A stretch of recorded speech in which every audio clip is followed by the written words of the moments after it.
우리는 이제 이 시간에 구약성경 39권의 두 번째 책에 해당되어지는 역사서를 함께 공부하게 될 텐데, 먼저 복습하는 차원에서 여기를 한번 주목해 보시기 바랍니다. 역사를 우리가 공부하면서 예수 그리스도를 중심을 통해서 그 이전을 가리켜서 주전이라고 얘기했고요. 그 이후를 가리켜서 우리는 주후라고 표현을 했습니다. 주전이라고 하는 것은 before Christ에서 BC라고 표현될 수 있고요. 주후는 AD에서 아노 도미니, 주후로 표현될 수 있습니다. 성경적 관점에서 본다면 이 구약 39권이 여기에 해당되어지게 되고요. 또 신약 27권이 여기에 해당되어지게 되어집니다. 구약 성경 39권은 끊임없이 오실 예수 그리스도에 대해서 말씀하고 계시고, 신약 성경 27권은 오신 그리고 다시 오실 예수 그리스도에 대해서 끊임없이 표현하고 있습니다. 그럼 더 나아가서 제가 오전에도 계속 강의했지만 구약 성경은 총 5권의 큰 대항목으로 이루어져 있다고 얘기를 했고요. 신약 성경도 5권의 큰 대항목으로 이루어져 있다고 얘기를 했었습니다. 그게 무엇인가요? 첫 번째, 구약 성경은 모세 오경이 큰 항목이고, 두 번째는 역사서입니다. 그리고 시가서고요. 대예언서와 소예언서. 신약 성경 27권도 크게 보면은 총 5권의 큰 대항목으로 이루어져 있는데, 바로 사복음서와 역사서인 사도행전, 그리고 바울서신과 일반 공동서신이라고 불려지고, 그 다음에 계시록으로 표현되어집니다. 그럼 이렇게 역사적 관점에서 바라볼 때 우리가 주목해야 될 것들은 창세기부터 시작을 해서 말라기까지 구약성경, 마태복음부터 시작을 해서 요한계시록까지 이 전체 66권은 예수 그리스도와 하나님의 나라에 대해서 말씀하고 계시는데, 이걸 역사적 관점에서 바라본다면 우리는 이렇게 표현할 수 있습니다. 인간 세상을 다스리시는 지극히 높으신 하늘의 하나님을 주목해서 보면서 나는 처음이고 나중이요, 나는 시작이고 끝이고, 나는 알파와 오메가 된다라고 하는 걸 통해서 역사의 실제 주인이 하나님 되심을 우리는 알 수 있습니다. 그래서 모세 오경을 통해서 창세기, 출애굽기, 레위기, 민수기, 신명기에 대해서 우리가 공부를 마쳤고, 이제 계속해서 역사서를 공부하게 될 텐데, 그 역사서는, 구약의 역사서는 전체 12권으로 이루어져 있는데, 어디에서부터 시작되냐면 여호수아와 사사기, 룻기, 사무엘, 상하, 열왕기, 상하, 역대, 상하, 에스라, 느헤미야, 에스더까지를 실제적인 이스라엘의 역사서로는 구분해서 우리는 말하고 있습니다. 물론 더 자세하게 본다라면은 이 뒤에 나와 있는 에스라, 느헤미야, 에스더 같은 경우에는 포로기에 관련되어진 포로기 역사, 더 자세히 말하면 포로 귀환서이기 때문에 포로기에서 돌아온 역사를 다룬다라고 말할 수 있겠습니다. 그러면 한번 봅시다. 이 역사서라고 하는 것이 무엇을 말하는 걸까요? 여러분이 가지고 계신 교재 챕터 2라고 쓰여진 것을 보면 역사서는 여호수아, 사사기, 룻기, 사무엘상하, 열왕기상하, 역대상하, 에스라, 느헤미야, 에스더까지를 말하고 있고요. 구약 성경 전체의 큰 뼈대로 볼 때에 두 번째 12권에 해당되어지는 책을 말하고 있습니다.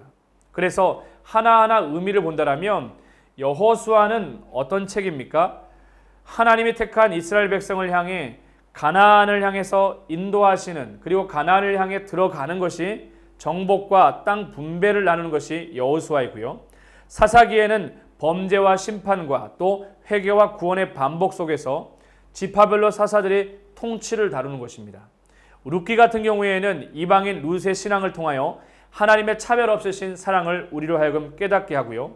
사무엘상에서는 영적 거장 사무엘을 통한 이스라엘의 회복과 사울 왕의 등극을 말하고, 사무엘 하에서는 다윗이 통일 왕국의 왕으로 기름 부음 받은 데에서 소개하고 있습니다. 열왕기 상하를 통해서는 솔로몬과 그의 아들 르호보암, 그리고 반역을 일으키게 되어지는 여로보암을 통해서 북이스라엘의 왕조와 남유다의 왕조의 역사들을 다루게 되어지고요. 또 열왕기상을 이어서 역대상하에서는 역대사관을 통하여서 똑같이 남유다의 역사에 대해서 조금 더 구체적으로, 조금 더 분명하게, 조금 더 하나님 뜻 가운데에서 기록되어진 것들을 우리는 발견할 수 있게 되어집니다. 더 나아가서 에스라, 느헤미야, 에스더는 포로기에서 귀환하는 모습들을 기록하고 있는데, 특별히 에스라서에서는 1차 포로귀환을 주도했던 수룹바벨, 그리고 2차 포로귀환의 주도 인물인 에스라, 이 둘에 대한 내용이 구체적으로 에스라에 잘 설명이 되어져 있고요. 느헤미야는 우리가 잘 알고 있는 것처럼 느헤미야에서 3차 포로귀환의 이야기를 다루고 있습니다. 좀 더 이 포로귀환의 역사를 간략하게 설명할 것 같으면 1차, 2차 스룹바벨과 에스라를 통한 포로귀환을 통해서는 성전이 재건되어지고 신앙의 개혁이 일으켜지게 되어지고요. 3차 느헤미야를 통해서는요, 예루살렘 성전이 지어진 다음에 성벽이 52일 만에 지어지게 되어지고, 그리고 나서 그 이후에 느헤미야를 통한 신앙의 개혁을 다루는 것이 바로 역사서라고 말할 수 있겠습니다. 그래서 길게 본다라면 저 여호수아부터 시작을 해서 이스라엘 백성들이 가나안 땅에서 구체적으로 요단 동편에서 어떻게 서편으로 들어가 땅을 분배하고 정착하게 되어지는지, 그리고 사사기를 통하여서 어떻게 사사들이 통치하는지에 대해서 우리가 구체적으로 배우고 이해하게 될 것입니다. 그렇다면 지금부터 가장 역사서의 첫 번째, 두 번째 큰 대항목인 역사서의 첫 번째 해당되어지는 여호수아라는 것을 우리가 한번 공부해 보도록 하겠습니다. 여호수아는 가나안 땅으로 이사 간다 그래서 24장입니다. 그러면 이 여호수아가 어떤 의미를 가지고 있는지 한번 여러분 교재를 한번 같이 펴보겠습니다. 78페이지를 펴보면 여호수아를 가리켜서 이렇게 말합니다. 여호수아는 모세 오경과 이스라엘 역사의 연결고리이다. 굉장히 중요한 얘기죠. 모세 오경과 이스라엘의 역사를 연결해주는 브릿지와 같은 연결 매개체가 바로 여호수아서라는 겁니다. 그리고 여호수아의 의미를 살펴보면 모세를 이어 지도자가 된 여호수아의 이름을 따서 불리우게 되었는데, 여호수아는 여호와는 구원이시다라고 하는 뜻입니다. 본서의 한글 성경 제목은 70인역 성경의 본서 제목인 이에수스 나우스라고 하는 눈의 아들 여호수아라고 의미하고 있고요. 라틴어 성경 불게이트에서는 제목을 리베르 요누에라고 하는 여호수아의 책과 일치하는 제목으로 표현하고 있습니다. 그래서 여호수아서는 우리가 특별히 공부하고 주목할 때에 똑같이 G, S, T, M, A, E 방식으로 공부하게 될 텐데, G와 S를 같이 연결해서 여러분들께 한번 설명을 해보게 될 것입니다. 그렇다면 GS, 그래픽과 스토리로 들어가기 전에 여호수아서에 나와 있는 중요한 핵심 정보들을 요약을 잠깐 간단하게 보도록 하겠습니다. 여호수아의 저자는 여호수아, 여호와는 구원이시다라고 하는 뜻을 가지고 있고요. 기록 연대는 1400년부터 시작을 해서 1375년으로 보고 있습니다. 기록 장소는 요단강 동편과 요단강 서편, 다시 말해 정복 전일 경우에는 요단강 동편에서, 정복 후에서는 요단강 서편으로 이해되면 되겠습니다. 그리고 키워드를 우리가 찾아본다고 하면 키워드는 율법은 또 지켜라, 순종, 정복, 또 분배, 지파, 도피성과 같은 중요한 키워드들이 있고요.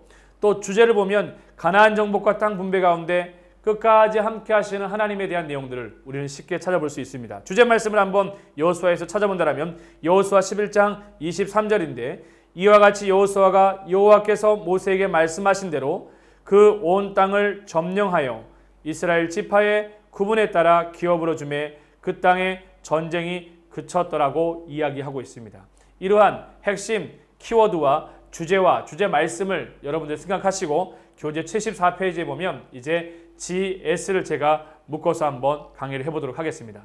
자, 여호수아는 각 이미지 테마 중에 제일 중요한 큰 전진 화살표를 하나를 그리면 됩니다. 그리고 1장부터 24장으로 이루어져 있는데, 정 가운데를 중심으로 해서 제일 처음에는 정복이고요. 두 번째는 정복한 땅을 분배하는 것. 그리고 세 번째 중요한 키워드 중에 하나는 무엇이냐면 바로 도피성과 관련되어져 있는 것입니다. 그럼 한번 보도록 할게요. 정복이라는 것은 뭘 얘기하는 걸까요? 이스라엘 백성들이 지금 현재 모세오경이 끝날 때에 신명기를 통해서 그들은 모압 평지에 도착을 했습니다. 그래서 그곳에서 모세로부터 세 가지 설교인 과거, 현재, 미래 설교를 통해서 전적으로 하나님의 은혜로만 살 수 있다는 것을 배웠던 사람들이 바로 이스라엘 백성들인데, 이제 여호수아가 실제적인 하나님의 사람으로 또 영적인 리더가 되어진 다음에 이 여호수아는 서서히 정복을 시작하게 되어집니다. 제일 첫 번째 정복이 무엇이냐면 바로 요단을 도하하는 것입니다. 여러분, 제가 잠깐 지도 매핑을 그려 보여줄 것 같으면요, 이스라엘 백성들은 모세오경이 끝이 날 때 그들은 위치가 출애굽하여 시내산에 머물렀다가 40년을 뺑뺑이 돌고 마지막 이곳에 머물게 되는데, 지금 현재 요단의 동쪽에 와 있습니다. 그러나 요단 동쪽에 세 지파가 물론 자리 잡게 되지만, 중요한 건 이스라엘 백성들이 실제적으로 가야 될 곳은 요단강 서편이었습니다. 그래서 여호수아가 리더가 되어지고 나서 제일 처음 시작된 것이 바로 요한 도하에 대한 것인데, 이 요단을 도하하고 강을 건너는 것은 결코 쉽지 않았습니다. 특별히 이스라엘 백성들이 요단을 건너갈 때에는 물이 굉장히 많이 찰 때였기 때문에 그냥 건너갈 수가 없었음에도 불구하고 하나님의 전적인 은혜 가운데에 그들은 마른 땅을 건너가게 되어집니다. 그래서 많은 사람들이 이렇게 의아해합니다. 여기를 보시겠습니까? 여기 갈릴리부터 시작을 해서 사이까지 이어지는 것이 요단강인데, 입체적으로 본다면 이렇게 생겼습니다. 아래로 움푹 파여져 있는 것이 지형의 요건인데 이렇게 요단의 강이 흘러가는 겁니다.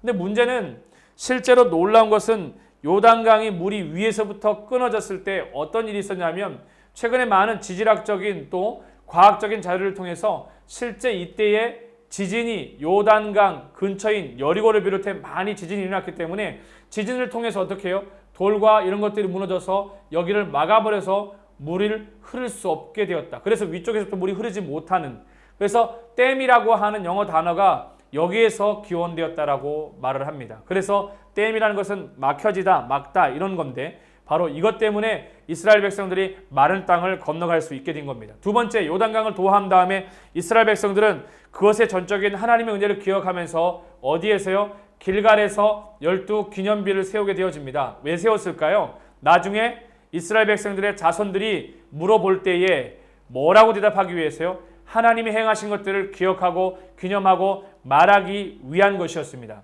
세 번째, 길갈에서 12기념비를 세운 다음에 이스라엘 백성들은 하나님을 은혜를 통해서 실질적으로 이제 중요한 여리고성을 정복하려고 합니다. 성경 6장에 보면, 여호수아 6장에 보면 굉장히 독특한 것이 나오게 되어지는데, 그 독특함이 무엇이냐면, 여리고성을 그냥 물리적으로 파괴하는 것이 아니라 하나님이 말씀하신 여리고 정복은 이렇게 되어지는 겁니다. 매일 하루에 한 바퀴씩 여리고성을 돌면서, 여리고성을 계속해서 이스라엘 백성들이 돌면서 하는 싸움이었어요. 이걸 며칠 동안요? 6일 동안 하는 겁니다. 그리고 7일째는 어떻게 되어집니까? 그날은 7번 여리고성을 돌고, 성경에 보니까 6장에 뭐라고 표현되어 있냐면, 여호수아 6장에 보면 7일째 7바퀴를 돈 것은 그날뿐이었다라고 6장 15절에 얘기를 하고 있어요. 특별히 마지막 날 더 많이 집중해서 돌았다라는 것이죠. 그리고 성경에 보면 여호수아 6장 20절에 보게 되면 이 여리고성이 어떻게 무너지느냐? 제일 첫 번째, 크게 외치는 소리. 두 번째, 제사장들은 나팔을 불었습니다. 제사장이 한 번은 나팔을 울려 불 때에 그들은 큰 함성과 함께 소리 지르자 여리고성이 무너져 내렸습니다. 정말 이해할 수 없을 정도였고요. 실제 오늘날 여리고성이 무너진 부분들을 탐사하고 발굴하는 가운데 있는데, 실제 그 여리고성이 어떤 증거들이 나오고 있어요? 여리고성 안에 곡물과 곡식들을 추수한 것들이 그대로 불타가 남은 것들이 지금 나오게 되어지고요.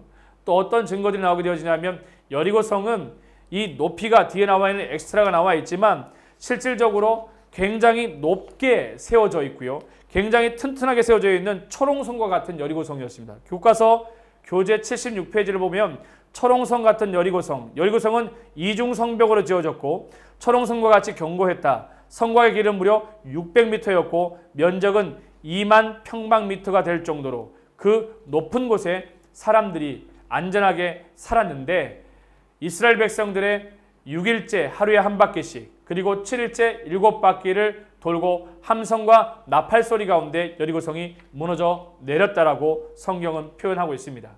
이 일이 있은 다음에 이스라엘 백성들은 곧바로 네 번째로 아이성 정복을 하게 되어지는데 문제는 이 아이성을 정복하기 전에 하나님께서 여리고성을 정복하고 나서 전리품들에 대해서 철저하게 불태울 것을 말하게 되어지지만 누구에 의해서요? 아간이라고 하는 사람이 뭘 어떻게 해버리게 됩니까? 금 50세겔과 은 200세겔과 신할산 외투 한 벌을 숨기는 문제로 인해서 아이성 전투에서 어떻게 되어집니까? 패배하고 실패하고 처참하게 패하게 되어지죠.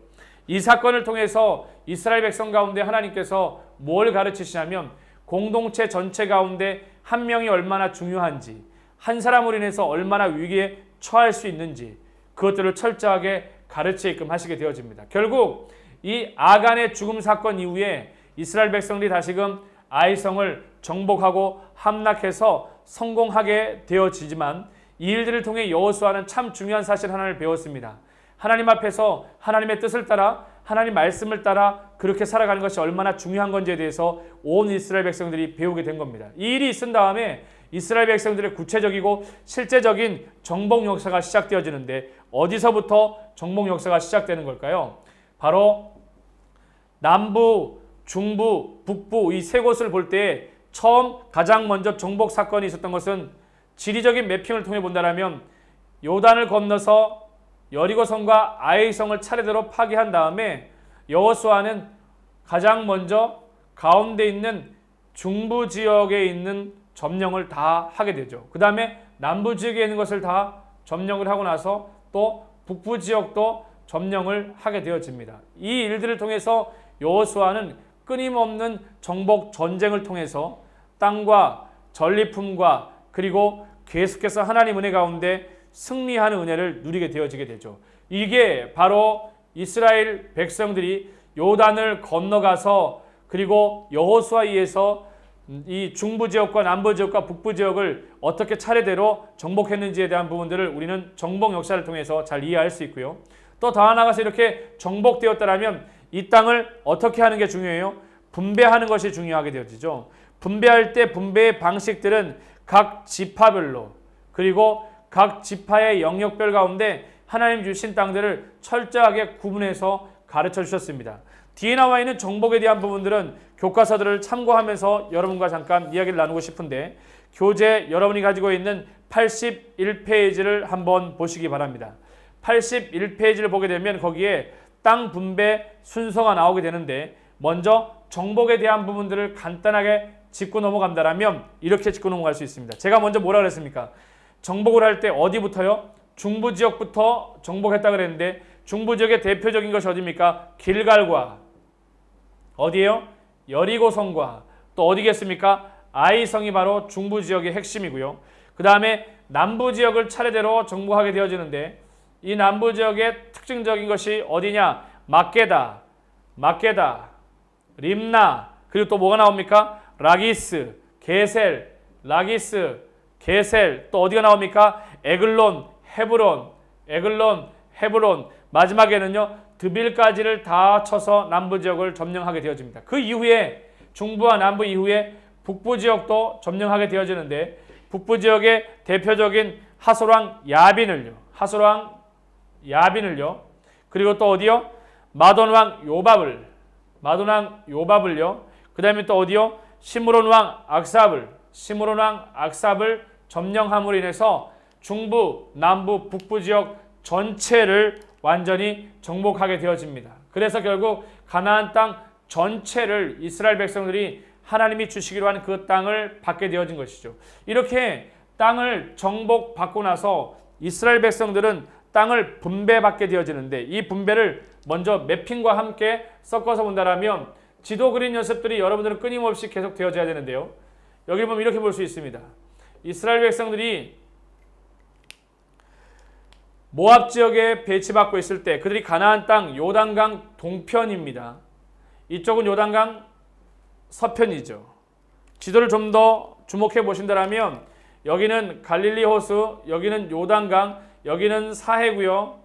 여기는 무엇이겠습니까? 홍해입니다. 여기는요 지중해가 되겠죠. 이 지도상 가운데서 이스라엘 백성들이 어떻게 땅 분배를 받게 되어지느냐? 제일 처음 요단강 동편에 도착했을 때 그들은 요단강에서 특별히 동쪽 지역의 세 지파가 땅을 누리게 되어지는데 가운데 지방을 중심으로 해서 갓 지파, 그리고 아래 지역은요 루벤 지파였습니다.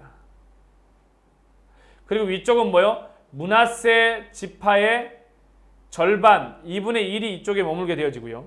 나머지 이쪽 요단강 동편 쪽에는 어떻게 땅을 분배받게 되어지느냐? 요단강 서편 쪽에는 땅을 어떻게 분배받게 되어지느냐? 제일 먼저 가장 큰 영역의 여기를 어떻게 했습니까? 바로 유다가 이것을 점령하게 되어지죠. 유다가 이 땅을 분배를 받은 다음에 사실 유다 안에는 어떤 지파가 있었냐면 시므온 지파가 이 안에 있었습니다. 그리고 유다 옆에서는 누구요? 바로 이어서 누가 그 땅을 분배받습니까? 잘 보시면은 베냐민이 받게 되어지고요. 베냐민이요. 그리고 여기는요. 베냐민 땅이 뭐예요? 에브라임이 땅을 받게 되어지고요. 에브라임 바로 옆에는 여기는 무슨 지파예요? 다한 지파인데 실제 다한 지파 같은 경우에도 두 지파로 나눠져 있습니다. 이 북쪽 갈릴리 위쪽에 여기가 다한 지파가 똑같이 위치하게 되어지고요. 에브라임과 다한 지파 위에 거기에는 므낫세가 차지하게 되어집니다. 므낫세. 근데 중요한 것은 므낫세도 요단강 동편에 2분의 1이 있었더라면 이쪽은 요단강 서편에서 2분의 1 지파가 이쪽에 머물고 있었고요. 이 므낫세 다음에 이사갈과 스불론이 이곳을 자리하게 되어집니다. 이사갈과 스불론이 자리하게 되어지고요. 그 다음에 아셀과 납달리 이쪽 부분에 보면 이쪽이 아셀 위쪽이 뭐요? 납달리가 땅 분배를 받게 되어집니다. 결국 이렇게 본다면 총 12지파 가운데 단 지파도 두 군데이고요. 므낫세 지파도 두 군데입니다. 2분의 1씩 나눠져서 두 곳에 위치하게 되어지죠. 이게 지금 땅을 분배한 모습이에요. 그 땅을 분배할 때에 우리가 주목해야 되는 것 중에 하나는 여호수아가 땅을 분배하면서 그냥 막무가내로 땅을 분배하지 않았다라는 겁니다. 철저하게 지파 가운데 그 땅을 주면서 요단강 동편과 또 길갈과 또 실로 이 여러 지역을 땅을 나누면서 지파에 맞게 하나님이 지혜 주시는 가운데 그 땅을 분배했다라는 거예요. 그래서 분배는 여러분들이 이렇게 참고하시면 좋을 것 같고요. 이제 세 번째 우리가 주목해야 될 것 중에 하나는 뭐냐면 도피성에 대한 부분입니다. 여러분이 가지고 있는 교재를 참고해 보시면 되는데 도피성은 76페이지에 잘 소개되고 있는데 도피성이라고 하면 뭘 말하느냐? 하나님이 허락하신 땅에서 무제한 피 흘림이 없게 설치된 성읍을 말하는 거예요. 참 굉장히 하나님의 은혜가 깊죠. 하나님의 뜻이 깊어요.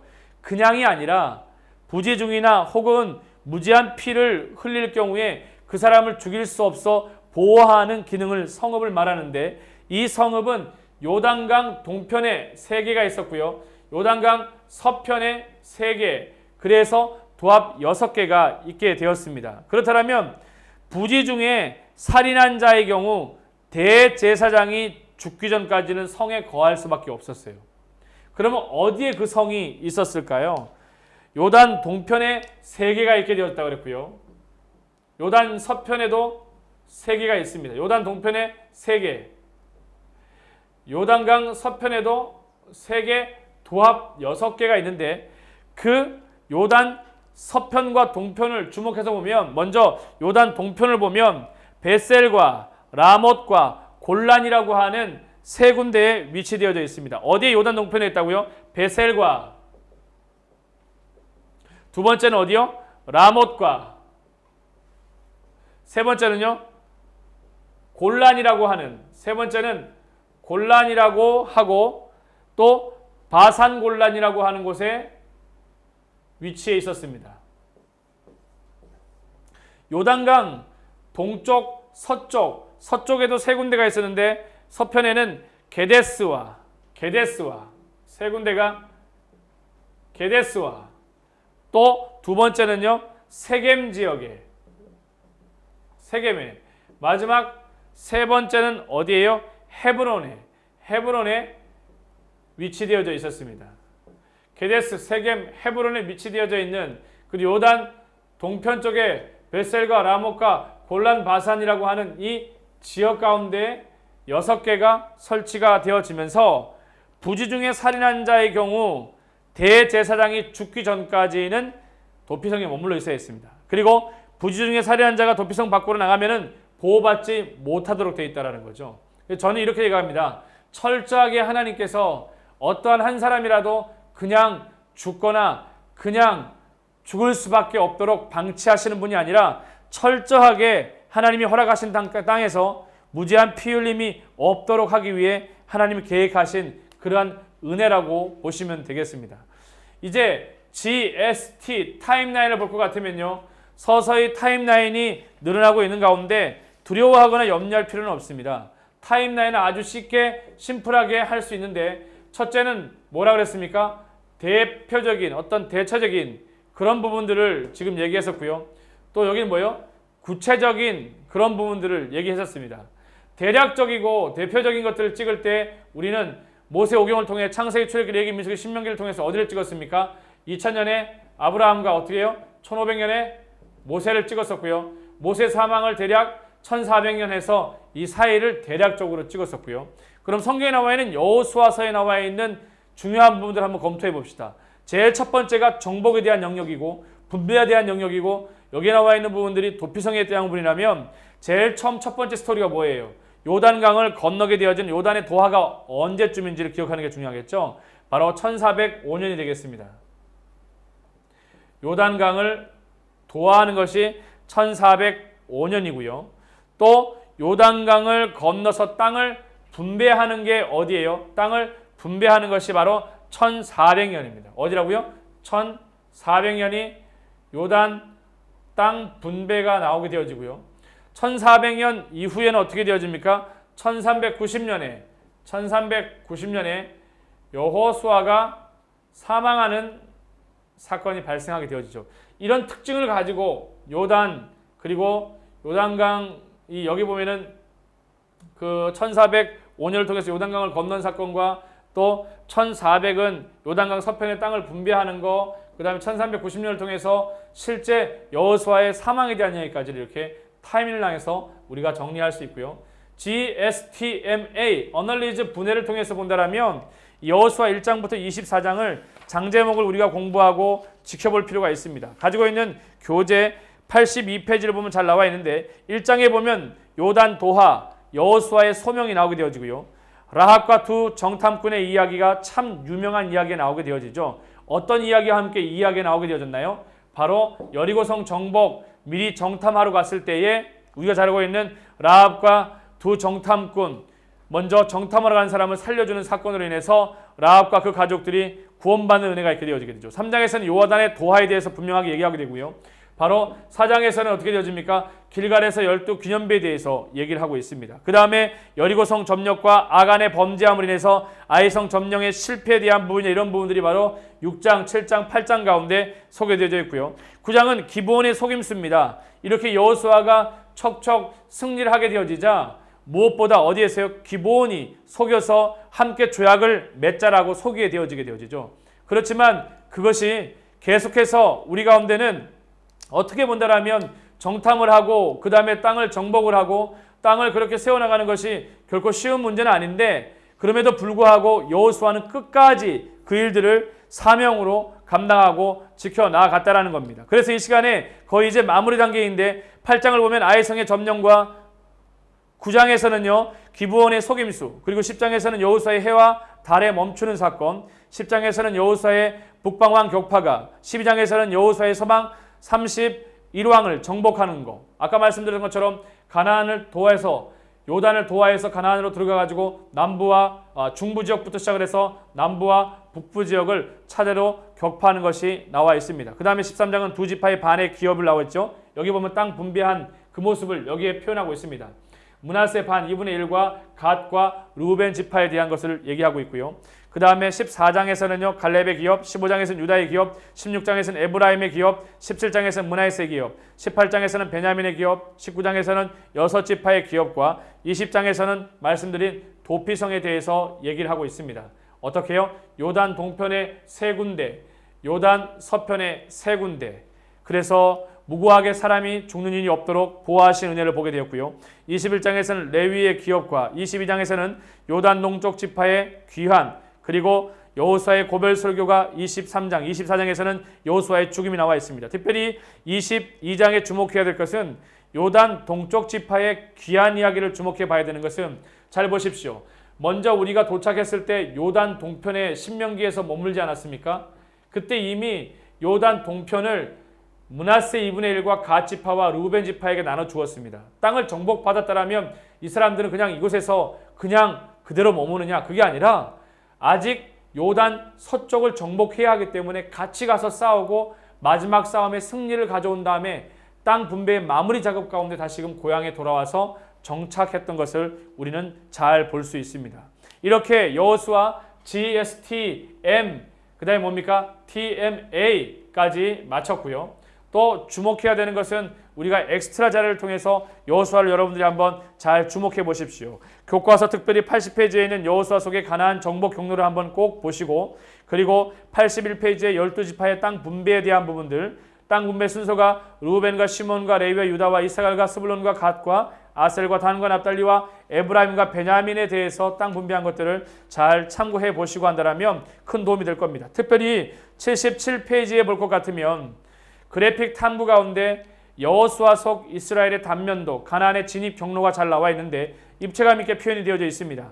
특별히 오른쪽 가운데 부분에 보면은 빨간색으로 요단강을 건너 가나안으로 들어가는 여호수아와 이스라엘 백성들을 여호수아 3장 2절에서 17절에 표현하고 있는데 그렇습니다. 가운데 있는 요단강을 도하에서 건너간 것을 입체감 있게 표현한 것이 바로 77페이지 상단에 있는 것이고, 77페이지 하단에 있는 것은 요단 서편에서 바라봤을 때에 여러 많은 산들과 함께 그리고 요단을 건너 가나안으로 들어가게 되어지는 길갈과 아이성, 여리고성 표시가 되어져 있는데, 순서로 본다면 이스라엘 백성들이 요단을 도하에서 길갈에 12탑을 세우고 여리고성을 승리하고, 그리고 첫 번째 아이성에 실패했지만 더 나아가서 아이성의 승리를 맛보게 되어지는 것들이 잘 표현되어 있습니다. 지금까지 우리는 역사서의 총 12권, 크게 본다면 구약 성경의 총 5권의 큰 뼈대 중에 두 번째 뼈대인 역사서 안에서의 첫 번째 여호수아를 지금 GSTMA 방식으로 여러분들과 함께 나눠 보았습니다. 지금까지 여호수아 강의였습니다. 수고 많이 하셨습니다.